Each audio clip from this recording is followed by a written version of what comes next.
ये भी महज एक धोखा है। मगर अब वो जाग चुकी थी कि जो भी हो, वह दूसरे दिन सूरज निकलने से पहले सहरा के पास पहुंच जाएगी। तीनों दरवेश वहां मौजूद थे। वे गहरे मुराकबे में मग्न थे। उनके इर्द गिर्द एक अजीब सी सुकून की फजा थी। सारिका ने हाथ जोड़कर सलाम किया और कहा, मैं पहुंच गई हूं। बाबा, अब मुझे बताइए कि मेरी आजमाइश क्या है? विवेकानंद ने आंखें खोलकर फरमाया, ये दुनिया एक वहम है। जो इसे समझ जाए वही अपनी किस्मत बदल सकता है। मगर इससे पहले कि हम तुम्हें इल्म अता करें, तुम्हें अपनी आजमाइश से गुजरना होगा।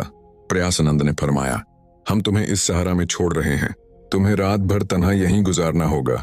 यह सहरा बहुत राजों से भरा है। यहाँ वहशी जानवर भी हैं और पोशीदा कुव्वतें भी। मगर अगर तुमने अपना खौफ छोड़ दिया तो तुम पहली आजमाइश कामयाब कर जाओगे। सारिका को यह सुनकर सदमा हुआ।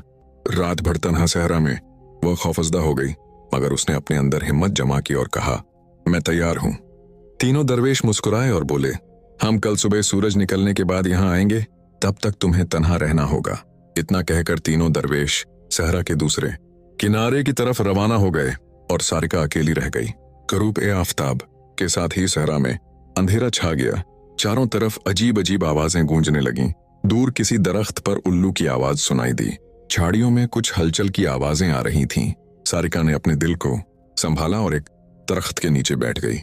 मगर जैसे ही रात गहरी हुई, खौफ भी बढ़ने लगा। अचानक उसे लगा कि कोई साया उसकी तरफ बढ़ रहा है। उसका दिल तेज धड़कने लगा। क्या ये कोई वहशी जानवर है या कोई भूत? मगर तभी उसे दरवेशों की बात याद आई। अगर तुमने अपना खौफ छोड़ दिया तो तुम पहली आजमाइश कामयाब कर जाओगे। उसने अपनी आंखें बंद की, गहरी सांस ली और खुद से कहा, मुझे खौफजदा होने की जरूरत नहीं। मैं यहाँ तन्हा नहीं हूँ, मेरे साथ खुदा है।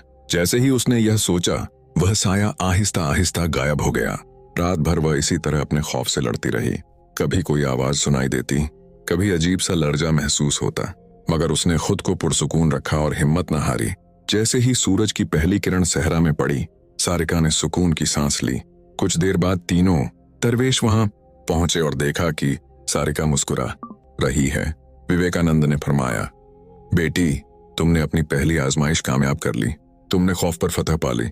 अब तुम्हारी जिंदगी में बड़ी तब्दीली आने वाली है। सारिका की निगाहों में उम्मीद की किरण झिलमिलाने लगी।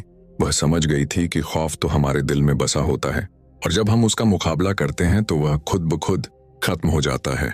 सहरा में खौफनाक रात गुजारने के बाद सारिका की निगाहों में अब खौफ की जगह रूह का एतिमाद जाग उठा था।